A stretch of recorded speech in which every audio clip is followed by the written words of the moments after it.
azkenengo aste eta hilabetetan gero eta gehiago presoen eskubideak, eta ez bakarrik presoena, baizik eta presoen senitartekoen eskubideak bortxatzen diela, guztio dakigu gero eta egoera txarragoan ari diala senitartekoak bizitak egiten, katxeoak diala eta orain arte etzian egiten batzuk orain egiten ari dira eta asuntoak tentzatzeko intentzioarekin, eta uste dugu giro horretan gero eta askoz ere beharreago da adieraztea minimozko eskubideak bermatu behar diala.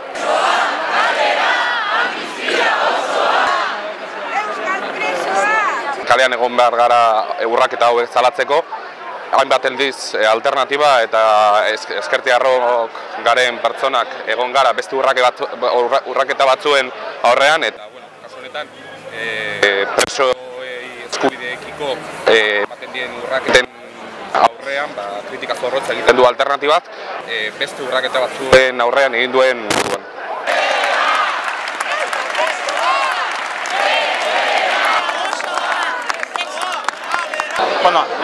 Aralar gaur Bilboko kaletan manifestatzera etorri da bertzeak bertze uste dugulako giza eskubideen urraketa nabariak daudela, batetik presoek eurek sufritzen dutena eta senidek sufritzen dutena, eta hori salatu beharreko kontua dela, eta horretaz gain manifestazio baten debekoa bera ere giza eskubideen urraketa den neurrian uste dugu Espainiako estatuak eta gobernuek nolabait giza eskubideen oinarrizko eskubideak direnak urratzen dituztela. Horregatik importantea iruditu zaigu gaur Bilbora etortzea eta presoak Euskal Herrira ekartzen ditugun neurrian bakea orduan eta hurbilago izanen dugu herri honentzat, eta aldarri hori ere egin nahi dugu gizartearen antzinean.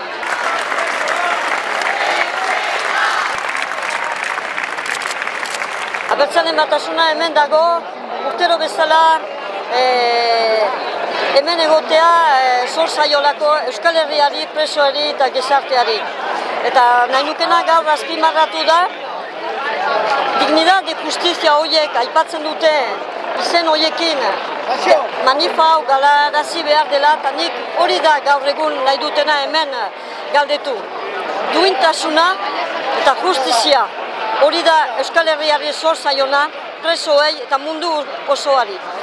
Eta estadu demokratiko horiek ala deitzen diren estadu bi horiei erran ere eskubideak zapaltzen direnean, demokrazia zauritzen da larriki.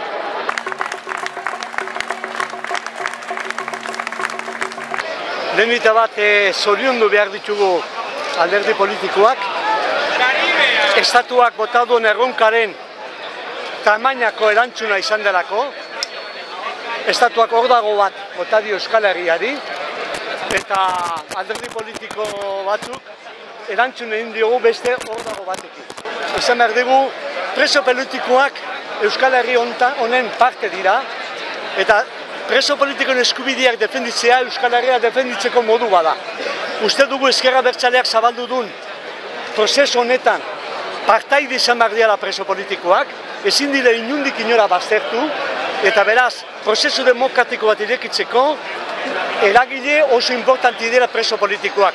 Eta gaurko manifestazio hau, zentzu horretan, urraz berri bada, aurrera pausu bada, eta horrengatik benetan, zoriontzeko momentua da, erantzun tinkoa izan darako alderdi politikoen aldetik.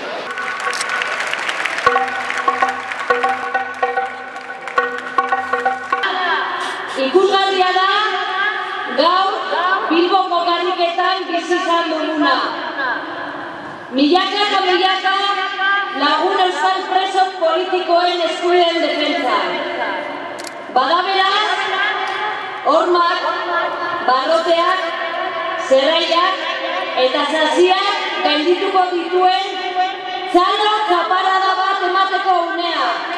Entzun gaizkatzea etxetik milaka kilometrora dauden